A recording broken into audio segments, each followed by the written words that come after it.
मैं तो चाहती आप ठीक नहीं कर रहे हैं तो इसको मुक्त तो करो।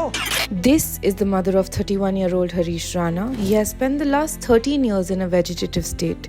Now, through his family, Harish Rana is asking the Supreme Court for permission to withdraw life-sustaining treatment. Harish suffered severe brain injury after falling from a balcony while studying engineering. Since then, he has remained unconscious and completely dependent on medical support. इच्छा है कि इसके जो body के organ ठीक हैं वो अगर किसी के काम आ जाएं तो हम माता पिता हैं और हमारी ये अथॉरिटी भी है क्योंकि सेवा हम ही कर रहे हैं, तो उनके काम आ जाएं, हम इस बच्चे को उनके शरीर में देख लेंगे। His case is now being heard by the Supreme Court of India. The court is considering whether passive euthanasia, legally allowed under certain conditions, should apply in his case. A secondary medical board at AIIMS has examined him and submitted its findings to the court. The Supreme Court has said it will speak directly to Harish Rana's parents and siblings. That interaction is scheduled for January 13th. In India, active euthanasia is illegal. However, passive euthanasia is permitted under Supreme Court guidelines.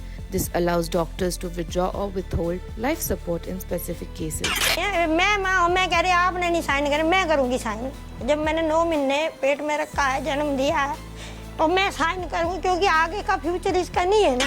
The legal framework began in 2011 with the Aruna Shanbhog case.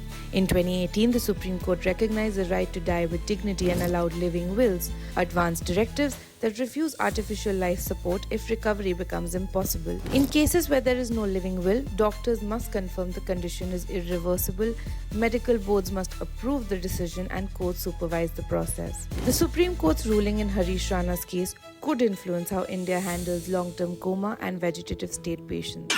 अब शरीर आज दिन तक तो हम यही सोचते चल ठीक हो जाए, पर अब उम्मीद नहीं है।